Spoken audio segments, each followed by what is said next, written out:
1er décembre, je pense qu'il est temps de regarder le Cold Winter Challenge.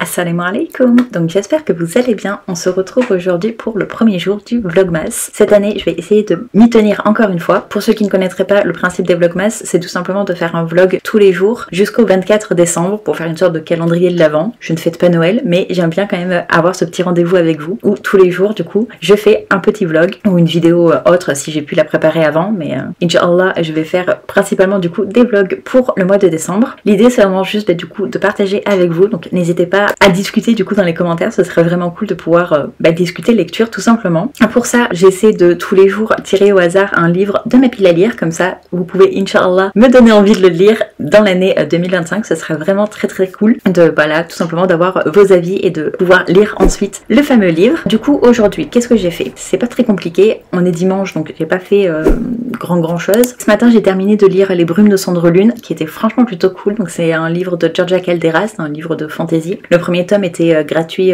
dans l'abonnement Audible, donc j'ai profité de l'offre. Dans cette histoire, on suit Céphise qui en fait, on la suit, elle a 17 ans je crois, et elle a qu'une idée, c'est de se venger parce que quand elle était petite, le dieu Orion a fait tuer sa famille, à ses parents notamment, parce qu'en fait il a la capacité de voir quand les gens de son peuple fomentent un petit peu un coup d'état, quand ils commencent juste à avoir un petit peu de colère, et du coup malheureusement ses parents ont subi le comportement du dieu, et donc elle décide de se venger, et on la suit du coup un petit peu dans cette aventure-ci, et j'ai franchement beaucoup aimé. Déjà je trouve que l'univers est hyper original, j'ai adoré découvrir justement l'idée même que le dieu pouvait avoir ce contrôle un petit peu sur son peuple, le pouvoir de celui qui va exécuter justement le peuple, je trouvais ça vraiment plutôt cool, assez original également. Mais je trouve que le gros plus de cette histoire c'est vraiment les personnages, parce qu'ils sont vachement intéressants, ils sont vachement développés, dans le sens où que ce soit Céphise ou l'exécuteur, ou même certains autres personnages de secondaire qu'on peut avoir, ils ont vraiment ce côté autant positif que négatif, ils ont des points vraiment positifs, ils ont des points également vraiment très négatifs, et du coup ça fait que même l'exécuteur par exemple, je me suis attachée à lui en fait, je me suis attachée à lui parce que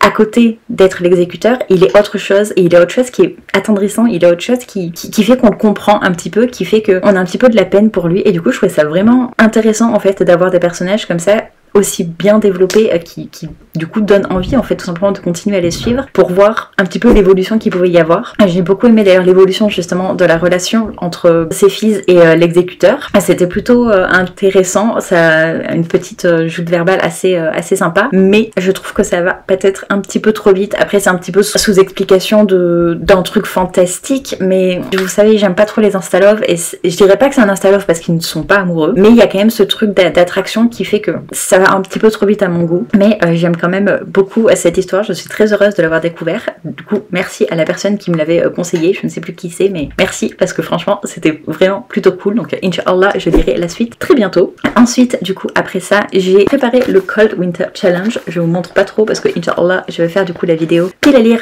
pour le Cold Winter Challenge. Donc pour ceux qui ne connaîtraient pas, c'est un challenge organisé depuis des années maintenant, tous les hivers. Cette année, depuis l'année dernière je crois, ou l'année encore d'avant je ne sais plus, il est organisé par Elise, donc de A Book and a Cup. Cette année elle nous a concocté un truc vraiment plutôt cool, donc j'ai très hâte, et Inch'Allah je vais pouvoir lire tous les bouquins que je me suis pris, que je me suis concocté, que je me suis préparé, donc j'ai très hâte de vous présenter ça. Et ensuite j'ai joué un petit peu avec ma soeur, j'ai joué à 50 missions. On a acheté ce jeu il y a pas très longtemps parce qu'il y a un magasin de jeux de société qui a ouvert il y a pas très longtemps dans la ville. C'est un jeu vraiment plutôt cool, je ne sais pas si vous connaissez, mais je vous le conseille franchement. Vous pouvez me demander en commentaire si vous voulez, mais je pense pas vous expliquer parce que ça risque d'être un petit peu long et pas forcément intéressant pour tout le monde, donc n'hésitez pas à me demander en commentaire, je vous expliquerai avec grand plaisir, mais au pire je vous montrerai demain ou peu importe quand, parce qu'on y joue relativement fréquemment en fait depuis qu'on l'a acheté, parce qu'on aime vraiment beaucoup, ça change un petit peu et c'est plutôt cool. Sinon, après avoir fini Les Brumes de Cendre Lune, j'ai donc choisi ma prochaine lecture. Et en papier, cela sera La danse des flamants roses de Yara El Radben, parce qu'il y a le live qui va arriver le 8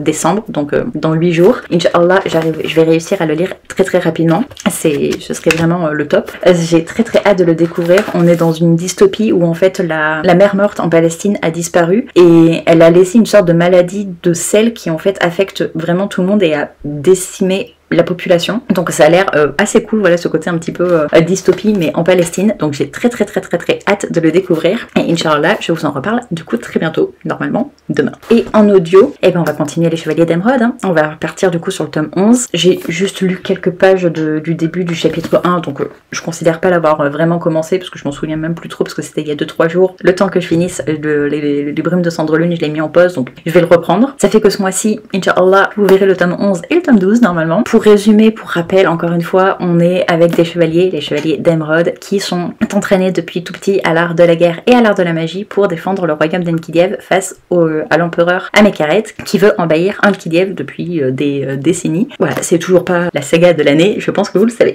Mais j'ai très hâte de terminer cette saga. Sur ce, voilà pour les petites lectures en cours et etc. Je vais vous présenter du coup le livre au hasard tiré pour aujourd'hui. Alors, un livre au hasard.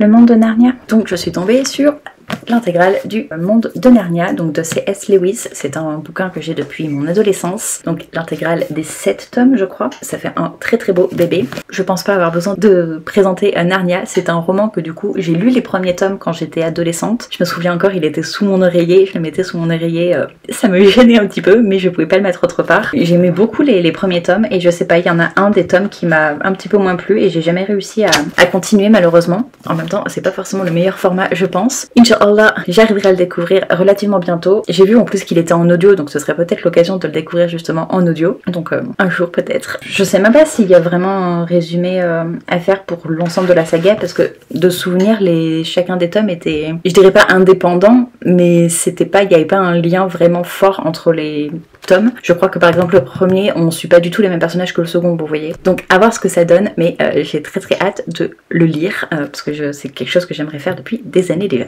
N'hésitez pas à me dire si du coup vous l'avez lu. Je serais assez intéressée de voir si vous l'avez lu en plus dans les petits formats, parce que je sais qu'il existe forcément en format individuel, donc ce serait plutôt cool de savoir tout ça. Sur ce, je vais vous laisser pour ce soir. Je pense pas que le clip du coup sera très long, enfin du moins la vidéo, donc j'espère vous retrouver en commentaire, et sur ce je vous retrouve dans une prochaine vidéo. Surtout faites attention à vous et des bisous.